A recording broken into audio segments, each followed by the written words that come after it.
আশরাফ, ইহুদিদের বড় একজন নেতা মদিনার, আর সেই ব্যক্তি হচ্ছে একজন ধনাঢ্য ব্যক্তি। তার হত্যার ঘটনা, তাকে রাসূলুল্লাহ সাল্লাল্লাহু আলাইহি ওয়াসাল্লাম সাহাবায়ে কেরামগণ রাসূলুল্লাহ সাল্লাল্লাহু আলাইহি ওয়াসাল্লাম নির্দেশ ক্রমে তার কেল্লাতে গিয়ে, কেল্লা বুঝেন তো, দুর্গ, কেল্লা, লাল কেল্লা বলে না, কেল্লা থেকে দুর্গে গিয়ে হত্যা করেছিলেন। এই ব্যক্তি ছিল ইহুদির মধ্যে বড় একজন ধনী ব্যক্তি, এবং এই ব্যক্তি ছিল কবিও তার সাথে। কবিরা এমনি চরিত্রহীন হয়, ইল্লা মাশাআল্লাহ, বোঝা গেছে। অল্প কিছু কবি আছে যারা ইসলামের ইতিহাসে তারা কিছু ভালো, বাকি অধিকাংশ কবিরা কি হয়, অসৎ হয়। কোরআনে কারিমে তাদের আল্লাহ নিন্দা করেছে।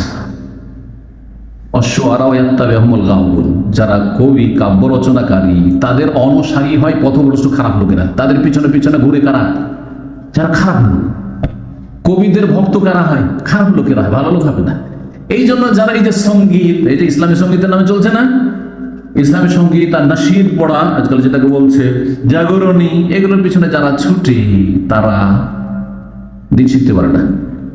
তাদেরকে কোরআনের তেলাওয়াত শুনতে ভালো লাগবে না, তাদেরকে কোরআন কারিমের তাফসীর শুনতে ভালো লাগবে না, তাদেরকে সিরাতুন নবী, নবীর জীবনী শুনতে ভালো লাগবে না। কারণ ওই যে মজার মজার সুর শুনে অভ্যাস হয়ে আছে। এই জন্য যারা সুরের ওয়াজ শুনে, ভারত, বাংলাদেশ, পাকিস্তানে তো আবার সুরের ওয়াজ চলে, আর বিশেষ করে বাঙালি জাতি তো বুঝতেই পারছে, টান দিয়ে যে ওয়াইজরা ওয়াজ করে আর টাকা পয়সা আপনাদের পকেট থেকে নিয়ে যায়। এই যে সুরের ওয়াজ যারা শোনায় অভ্যস্ত, তারা আমাদের আলোচনা শুনতে প্রথমখানে বড় কষ্ট লাগে, বুঝা গেছে না? আল্লাহ রাব্বুল আলামিন নিন্দা করেছেন কবিদের, কারণ অধিকাংশ কবিরা অসৎ, কবিদের অনুসারী ভক্তরা অসৎ, জিহাদ। আর কাব্যের পিছনে, শের শায়রির পিছনে ভালো মানুষরা কেউ ছুটে না, ভালো মানুষরা গঠনমূলক কাজ করে, গঠনমূলক আলোচনা শুনে। যাই হোক, এই ছিল একজন কবি এবং মুসলিমদের কট্টর শত্রু ছিল। রাসূলুল্লাহ সাল্লাল্লাহু আলাইহি ওয়াসাল্লামের চরম শত্রুতা পোষণ করতো এই ইহুদি, এবং ইহুদি জাতি সবচেয়ে বদ জাতি। এই ইহুদি রাসূলুল্লাহ সাল্লাল্লাহু আলাইহি ওয়াসাল্লামের কুৎসা গাইতো। হাজু আর আরবিতে যেটা বলা হয়, এটা কুৎসা গাওয়া, মানে খারাপ কথা, অকথ্য ভাষা বলা, আর তারপরে বানিয়ে বানিয়ে তিলকে তাল করে খারাপ কোন দিক তুলে ধরার চেষ্টা করা, এগুলো হচ্ছে কুৎসা গাওয়া।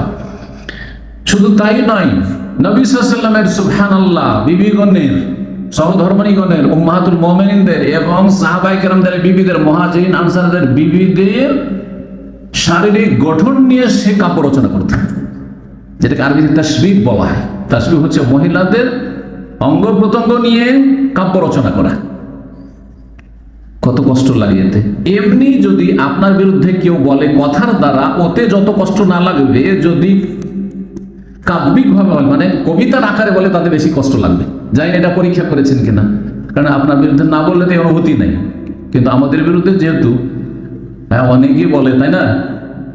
তো কেউ গাল দেয়, কেউ লিখে আমাদের বিরুদ্ধে, আর কেউ কবিতার আকারে ছন্দ ছন্দ করে আমাদের বিরুদ্ধে লিখে। যেটা ছন্দ ছন্দ থাকে সেটাতে বেশি আঘাত হয়, সেই ভাষাতে বেশি কিন্তু আঘাত হয়, এটা মনে রাখবেন। জি। আর তাও যদি আপনার পরিবারকে নিয়ে কুৎসা গায়, আপনাকে যদি কেউ গাল দেয় এত কষ্ট লাগবে না, কিন্তু আপনার স্ত্রীকে যদি গাল দেয়, আপনার স্ত্রীর যদি খারাপ দিক, কোনো দিক তুলে ধরে, খারাপ নেই, তারপরও এমন কিছু করছে, আপনার মা বোনের যদি বলে, কষ্ট লাগবে না? বেশি কষ্ট লাগবে। এই জন্য আপনাদেরকে বলি, যেসব বেদাতপন্থী পথভ্রষ্টরা, যতগুলি বেদাতপন্থী রয়েছে, আর যত শ্রেণীর বেদাতপন্থী রয়েছে, যত শ্রেণীর জঙ্গিরা রয়েছে এবং জঙ্গিদের সমর্থকরা রয়েছে, এরা যারা শত্রুতা করে আমার সাথে, আমাকে গাল দিলে আমি ধৈর্য ধরে নিই, সাধারণত বদদোয়া ওইভাবে দিনে।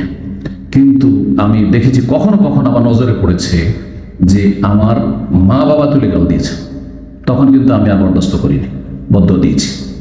আলহামদুলিল্লাহ। জি, কথা বোঝা গেছে না? আমি নিজের মনের শান্তির সাথে বদদোয়া দিয়েছি, কথা বোঝা গেছে তো? আল্লাহ রাব্বুল আলামিন যেন এদেরকে হেদায়েত দান করেন, আর যদি হেদায়েত না হয় তো আল্লাহ তাদের উচিত শাস্তি যেন দেন দুনিয়া আখিরাতে। তো রাসূলুল্লাহ সাল্লাল্লাহু আলাইহি ওয়াসাল্লামের সাথে, সাহাবায়ে কেরামদের সাথে এই আচরণ করতো, এবং নবী সাল্লাল্লাহু আলাইহি ওয়াসাল্লামের বিবিগণ, তারপরে সাহাবিয়াদের সে কুৎসা গাইতো এবং শত্রুদের প্রশংসা করত। শত্রুদের, মক্কার কাফের নেতাদের প্রশংসা করত এবং তাদেরকে প্ররোচিত করত ইসলাম মুসলিমের বিরুদ্ধে, তাদেরকে প্ররোচিত করত। এই বদর যুদ্ধের পরে এই ইহুদি মক্কা সফরে যায়, উদ্দেশ্য শুধু মুসলিমদের বিরুদ্ধে মদিনায় যারা অবস্থান করছে রাসূলুল্লাহ সাল্লাল্লাহু আলাইহি ওয়াসাল্লাম এবং সাহাবারা, তাদের বিরুদ্ধে মক্কার নেতাদেরকে প্ররোচিত করা যে কি করছো তোমরা এখানে বসে বসে, কি করছো এখানে বসে বসে, প্রতিশোধ নিতে পারো না, বসে আছো কাপুরুষের মতো, আসো আমরা আছি তোমাদের সাথে। আচ্ছা, এইরকম কথা কেউ যদি বলে তাহলে কি হবে প্রতিক্রিয়ায়? আর বসে থাকতে পারো বাড়িতে, তাই না? বেরিয়ে পড়বে, তার সামনে বেড়ে যাবে। আর তাও যদি ঘরের লোক হয়, যাদের সাথে চুক্তি হয়, মদিনার লোক আমাদের সমর্থনে আছে, তার মানে তারা ভাববে যে তাহলে মুসলিমদের পায়ের তলায় মাটি নেই, তাই না? জি। এবং এই ক্ষেত্রে মক্কার কাফেরদের প্রশংসামূলক কিছু কবিতা রচনা করেছিল এবং তাদেরকে বলেছিল আনতুম আহাদা মিনহুম সাবিলা, আরে তোমরাই তো সঠিক পথের অনুসারী, তোমরাই সত্য ধর্মে রয়েছো, আর মুহাম্মদ তো বাতিল ধর্মে রয়েছে। এই কাইনুকার এই বংশ, তার আগের ঘটনা কিন্তু কাইনুকার বর্ণনা করলাম, তাদের কি দশা করা হয়েছিল? তাদেরকে মক্কা থেকে তাড়িয়ে দেওয়া হয়েছিল। এই ইহুদি নেতা কাব বিন আশরাফ কিন্তু এটা দেখেছে না, দেখেনি? এখান থেকে শিক্ষা নেওয়া উচিত। জ্ঞানী ওই ব্যক্তি, আরবিতে একটা প্রবাদ আছে, আল আকিলু মান ওয়াইজা বিগাইরিহি, জ্ঞানী ব্যক্তি অন্যকে দেখে শিখে নেয়, নিজের তিক্ত অভিজ্ঞতা প্রয়োজন নেই। জ্ঞানী ব্যক্তি কি করে? অন্যকে দেখে শিখে নেয়। ব্যাস। চোরকে ধরেছে আর মানুষে মারছে, ওকে দেখলে যার মধ্যে একটু মন মানসিকতা চুরি করার আছে, আগে থেকে বাবারে আমি জীবন আর চুরি করবো না, বুঝতে গেছে? বুঝা গেছে না? যখন দেখছেন যে অবৈধ লোক সৌদি আরবে আছে আর খুব ধরপাকড় চলছে, আমি ধরা খাইনি, আপনি অবৈধ, কিন্তু আমি ধরা খাইনি আর অন্যদেরকে ধরছে আর বড় লাঞ্ছিত হইতে হচ্ছে, আর শহর জেলে কতদিন যে থাকতে হয় এদেরকে, আর তারপরে কি অবস্থায় যে থাকছে, আর তারপরে দেশে পাঠানো হচ্ছে এদেরকে, বড়ই কষ্ট, আর অপমান। এই অপমান আমি হতে চাই না। জ্ঞানী আপনি যে না ভাই, আগে আমি আমার অবস্থা ভালো করে নিই, তাই না? অথবা আমি কোন রকম পাসটা নিয়ে কি করি, এটা কি বলে, কি পাস বলে, আউট পাস না, আউট পাস নিয়ে আমি চলে যাই, সসম্মানে চলে যাই। আল্লাহ আকিলু মান ওয়াইজা বিগাইরি। কিন্তু এই ব্যক্তি ধনাঢ্য, তার অহংকার তাকে অন্ধ বানিয়ে দিয়েছিল, পয়সার অহংকার। মান কয়নিকার যে দুর্দশা হলো, তার থেকে কিছু শিখলো না সে।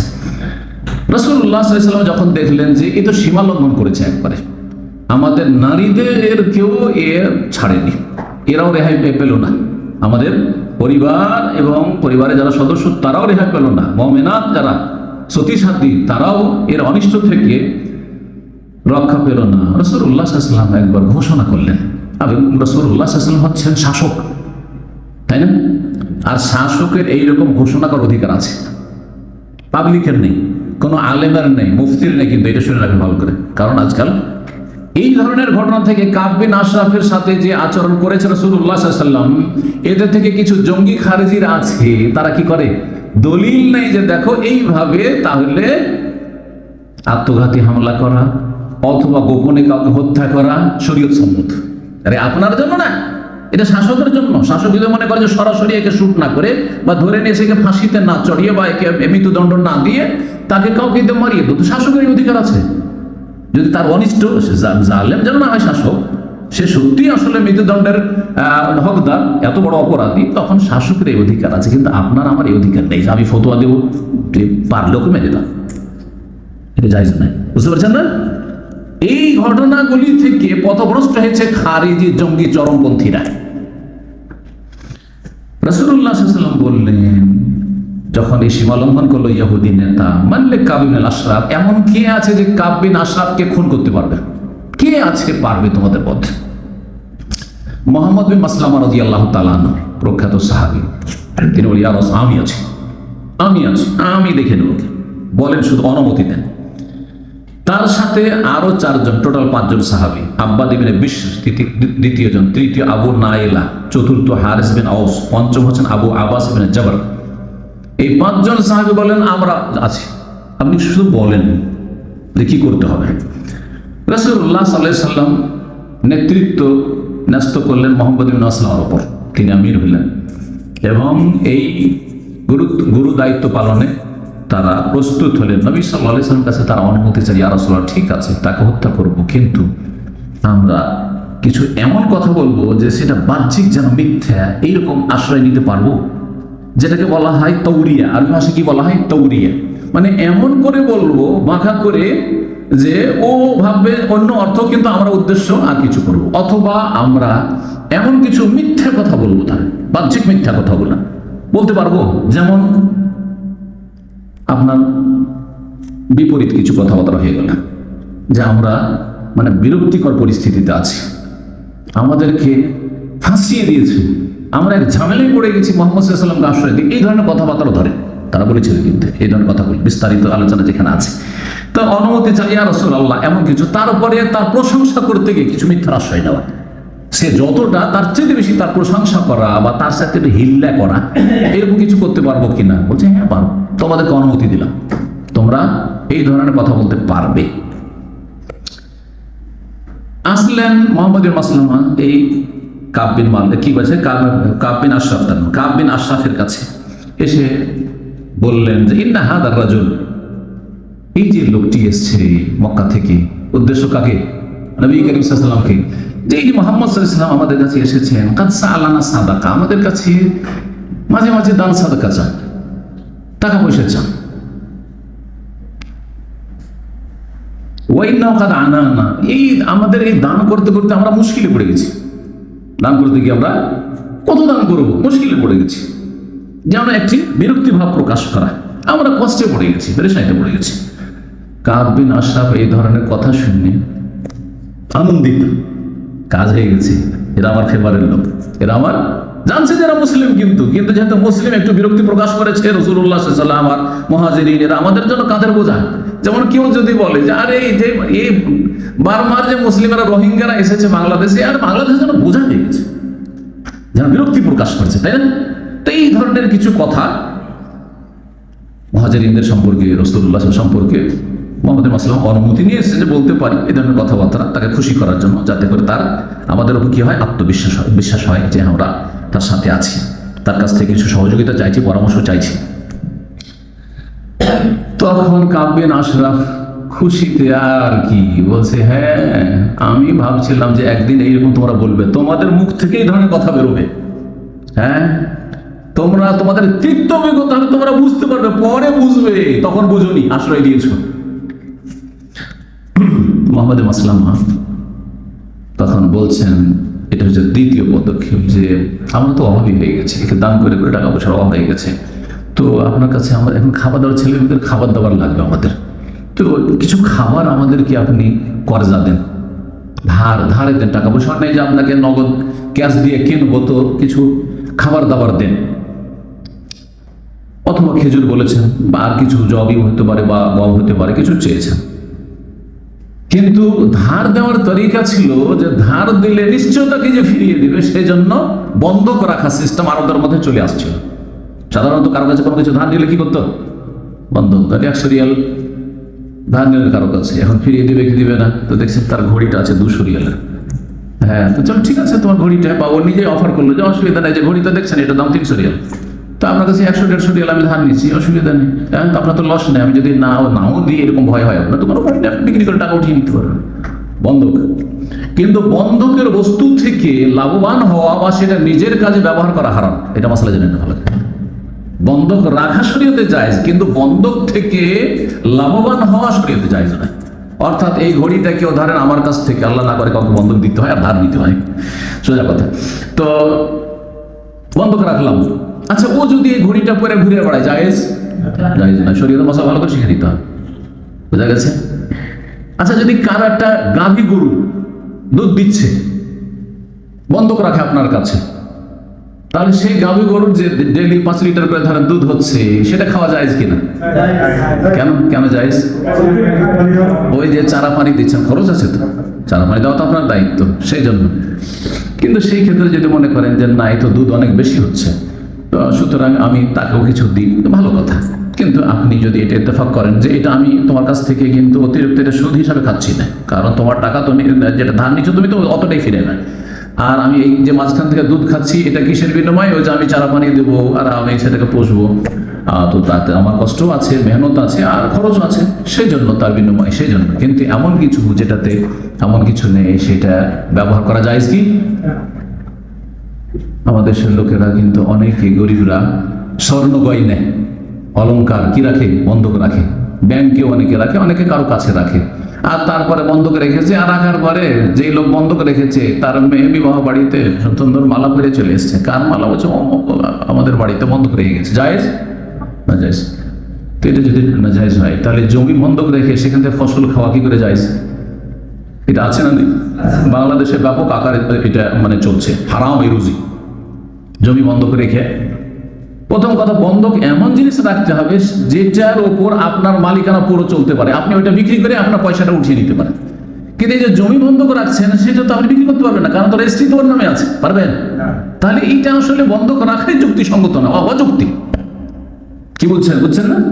মাসলা ভালো করে বুঝতে। এই জন্য বন্ধকের বিধান অনেক আগে আমি আলোচনা করেছিলাম। তো এই বন্ধক রাখার পরে হারাম খাচ্ছে কি? সুদ।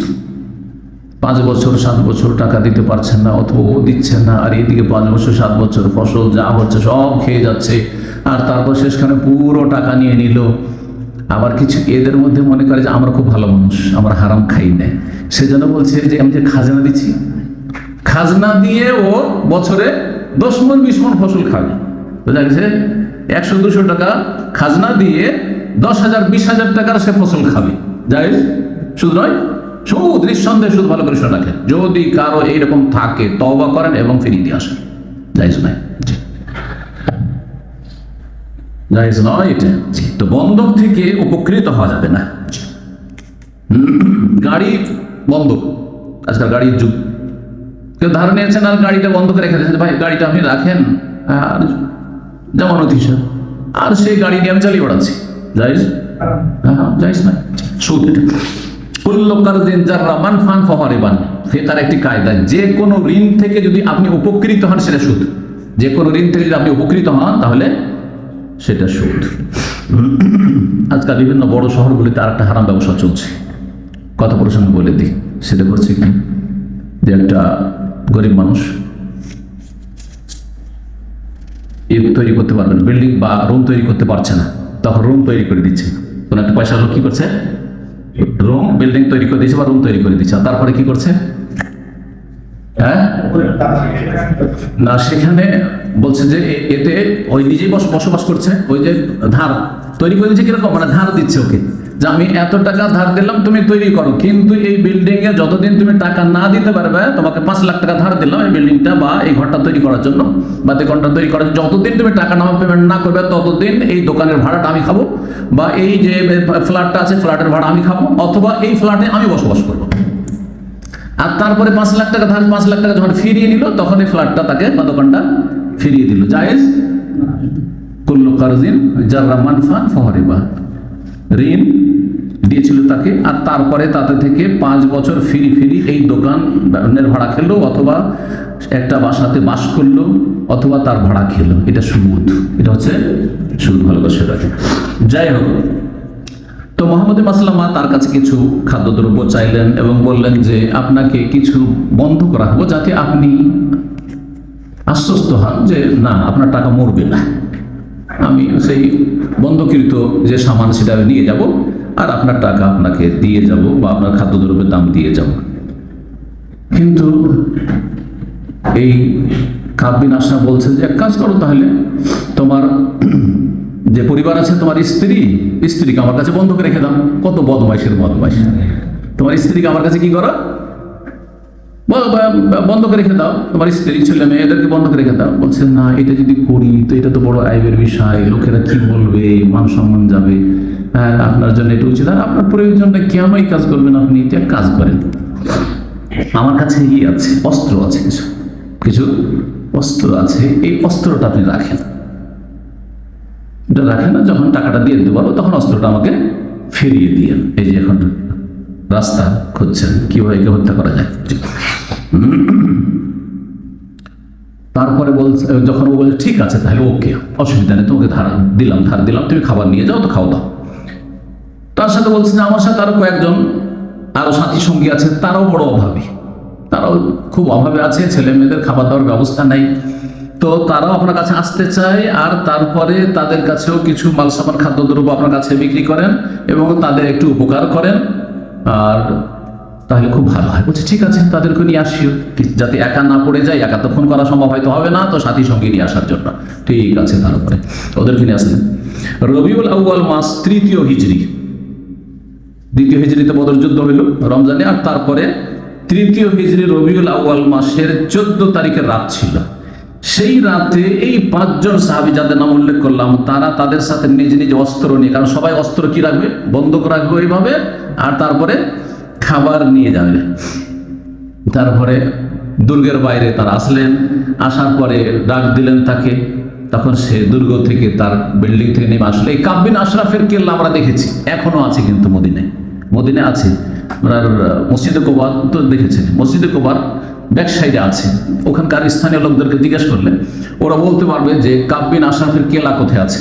আরবিতে কেলা বলা হয় বা হিসন বলা হয়, তো কোথায় আছে, বা ড্রাইভারগুলোকে বললে ওরা ভিজিটে নিয়ে যাবে। তো আমাদের মদিনা ইউনিভার্সিটি থেকে নিয়ে যাওয়া হয়েছিল। এখনো সে পাথরের তৈরি করা তার বিল্ডিং এবং তার দুর্গ কেল্লা, মানে কেল্লার ধ্বংসাবশেষ ভেঙে চুরে আছে, কিন্তু আছে, তার লক্ষণ এখনো আছে। 1400 বছর হয়ে গেছে, তারপর কত মজবুত তার দুর্গ ছিল। সে তার দুর্গ থেকে নেমে আসলো। সেই দিন সে ছিল নতুন বর, অর্থাৎ সে বিয়ে করেছে। তারা তো অনেক বিয়ে করতো। নতুন সেদিন এক মহিলাকে বিয়ে করেছে, আর বিয়ে করে সেদিন বাসর রাতে সেদিন আছে, সেদিন সে বাসর রাতে আছে। তার এই নববধূ বলল যে এই সময় এত গভীর অন্ধকার রাতে কোথায় যাচ্ছেন আপনি, চান না, নিষেধ করলো তাকে। এবং তার অন্তরে কিন্তু এই কথার উদ্রেক হয়েছে যে না, অবস্থা কিন্তু ভালো নাই। নিষেধ করেছে, বলছে যে আমাকে খুব ভয় লাগছে, মনে হচ্ছে যে আমি রক্তের ফোঁটা পড়ছে, মানে আপনাকে খুন করা হবে, ভয় লাগছে আমাকে, তো আমি খুব ভয় পাচ্ছি, এই আওয়াজ থেকে যে আপনাকে ডাক দিয়েছে। কিন্তু ওই মহিলা নববধূর কথা তাতে কর্ণপাত না করে, না না না, এরা আমার সব পরিচিত, এরা সব খাতিরের লোক, আর এরা এর আগে দেখা করে গেছে আমার সাথে, খুব ভালো মানুষ এরা, আর এরা এই মোহাম্মদের ওপর অসন্তুষ্ট হয়ে আমার কাছে এসেছে, এদেরকে আরো একটু কাছে নেওয়ার প্রয়োজন আছে। যখন সে নেমে এসেছে আর অস্ত্র হাতে দেখছে, তো সেটাকে স্বাভাবিক মনে করেছে, কারণ অস্ত্র কোনো খারাপ উদ্দেশ্যে নিয়ে আসে, কি জন্য নিয়ে এসছে, বন্ধ রাখার জন্য, জমা রাখার জন্য নিয়ে এসছে। এর আগে থেকে চুক্তি হয়ে আছে। তারপরে বললো যে চলে একটু হাঁটাহাঁটি করে একটু সামনে যাই, বিল্ডিং থেকে বের করে, দুর্গ থেকে বের করে একটু দূরে নিয়ে যাওয়ার জন্য একটু গল্প করি। তারপরে তার প্রশংসা করা, আবু নাইলা যে 5 জনের মধ্যে একজন ছিলেন, তিনি খুব প্রশংসা করতে লাগলেন এই কাব বিন আশরাফের। আর সেই দিন তো আসলে সে বাসর রাতে ছিল, আর ধনাঢ্য ব্যক্তিদের যে ভোগবিলাসী জীবন তো বুঝতেই পারছেন, একেবারে দামি দামি আতর ব্যবহার করেছে, আর গোটা মাথাতে আতরের সুগন্ধি তার। আবু নাইলা বলছেন যে এত সুন্দর আতর কোথায় পেয়েছেন আপনি, তো অনেক সুন্দর আতর, কি চমৎকার এর ঘ্রাণ। তারপরে বলছে যে একটু আমি শুনে দেখতে পারি, একটু আমি আপনার আর একটু শুনে দেখতে পারি। হ্যাঁ, অসুবিধা নেই। ওকে আরো মজা লাগছে, ভোগবিলাসী লোক, কে ওদের জিহুজিরি করে তো কত মজা লাগে। বলছে অসুবিধা নেই, তুই শুনে দেখো, অসুবিধা কি, সব। তো একটু করে ওর এখানে হাত দিছে, চুলে, বড় বড় চুল রাখতো তোরা, চুলের ভিতরে হাত দিচ্ছে একটু, ও কত সুন্দর ঘ্রাণ। একবার কি দিচ্ছে, একবার দিল, দুইবার দিল, কয়েকবার করে। আর তারপরে ওই যে আরো যে 4-5 জন, টোটাল 5 জন আছে, আরে দেখো দেখো দেখো কি সুন্দর ঘ্রাণ, দেখো, এই সবকে শোনাচ্ছে।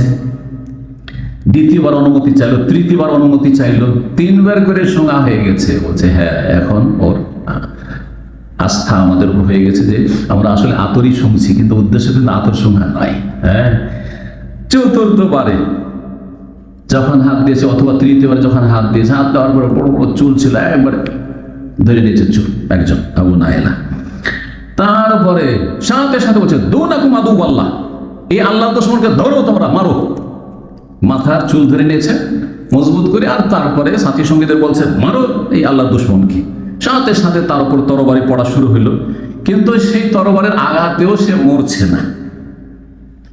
মুহাম্মদের মাসলামা দেখলো যেহেতু মরছে না, তখন তার কাছে তার তরবারির সাথেই বা তরবারির খাপে একটা তরবারির সাথে তাদের ছোড়া থাকতে একটা করে, সেই ছোড়া ছিল, সেই ছোড়াটা তিনি ঢুকিয়ে দিলেন নাভি এবং নাভির নিচে যে পশম রয়েছে তার মাঝখানে, এই নরম জায়গাটিতে ছোড়া ঢুকিয়ে দিলেন। আর দেওয়ার পরে ফেলে দিয়ে তারপরে চড়ে বসে পুরোটা ঢুকিয়ে দিয়ে, তখন চিৎকার করে উঠেছে। এই কাব বিন আশরাফ বড় শক্তিশালী মানুষ ছিল, চিৎকার করে উঠেছে। এই তার চিৎকারে তার কেল্লায় যত সব পাহারাদাররা ছিল আর যত তার পরিবারের সদস্য ছিল তারা ঘাবড়িয়ে উঠেছে। জি হ্যাঁ, আর সাথে সাথে তারা আগুন জ্বালিয়ে দিচ্ছে। আর ওরা করতে এখনকার মতো তারা বিদ্যুতের এই সাথে সাথে সুইচ টিপে দিয়ে আলোকিত করে দিয়ে যে কোথায় কে দুশ্মন পালাচ্ছে, কোন দিক থেকে কি হচ্ছে না হচ্ছে, সাথে সাথে আগুন জ্বালিয়ে দিয়েছে যাতে দেখা যায় দুশ্মনদেরকে। আপনারা জানেন কিনা, এক সময় চুরি ডাকাতি হতো আমাদের গ্রামে গঞ্জে, তখন কি করতো জানেন? কারণ চোর কোন দিকে পালাচ্ছে বা ডাকাত কোন দিকে ডাকাতি করে পালাচ্ছে জানার জন্য কি করতো? আগুন ধরিয়ে দিত। গ্রামের বিভিন্ন সাইডে কি করতো? আগুন ধরিয়ে দিত, যাতে করে দেখা যায় যে কোন দিকে পালাচ্ছে চোর ডাকাতগুলো, ধরার জন্য এরকম করতো। তো আগুন জ্বালিয়ে দেওয়া হয়েছে সেই কেল্লাতে এবং কেল্লার আশেপাশে, কিন্তু মুসলিমরা তাকে হত্যা করে সাথে সাথে সেখান থেকে উধাও আর পৌঁছে গেলেন এসে রাসূলুল্লাহ সাল্লাল্লাহু আলাইহি সাল্লামের কাছে। মদিনায় যে বড় এক ফিতনা ছিল ইহুদি, আর সে যে চরম অপরাধ করতে সে অবলম্বন করতো, ঠান্ডা হয়ে গেল। মদিনার যে এই বিষাক্ত সাপ ছিল, বিষাক্ত সাপ একদম নিস্তব্ধ হয়ে গেল। তার ধ্বংস হওয়াতে ভীতি ছড়িয়ে পড়ল, ভীত সন্ত্রস্ত হয়ে গেল বাকি অন্যান্য যারা ইহুদি আর বদমাশ লোকেরা ছিল তারা। এই ছিল কাব বিন আশরাফের হত্যার ঘটনা। আবার বলছি, এই কাব বিন আশরাফের এই হত্যার ঘটনা থেকে অ্যাক্সিস জঙ্গিরা কি করে? হ্যাঁ, গোপনে হত্যা করা, গোপনে নেতাদেরকে হত্যা করা, অথবা যারা ধরেন ইসলামের বিরুদ্ধে মাঝে মধ্যে এরকম কোনো কথা বলে না, আছে না কিছু মুনাফিক টাইপের লোক আছেও, তাদেরকে হত্যা করাকে, তাদের রক্তকে হালাল করে না এবং তারা তাদেরকে হত্যা করে থাকে না, এটা হারাম, এটা জায়েজ নয়। এটা যদি করে কে করবে? সরকার করবে, সরকারের অধিকার। কারণ রাসূলুল্লাহ বিনা হুকুমে সাহাবীরা করেননি। হ্যাঁ, যদি রাসূলুল্লাহ সাল্লাল্লাহু আলাইহি ওয়াসাল্লামের বিনা পরামর্শে বিনা হুকুমে যদি তারা করতেন, তাহলে বলতে পারতেন যে আমরা সাহাবীরা করেছেন আমরা করলাম, তাই না? না, আপনাকে যদি সরকার নিযুক্ত করে এই কাজে, তাহলে সেটা আপনি করবেন। আপনি তাছাড়া হারাম, এটা জঙ্গিদের কাজ।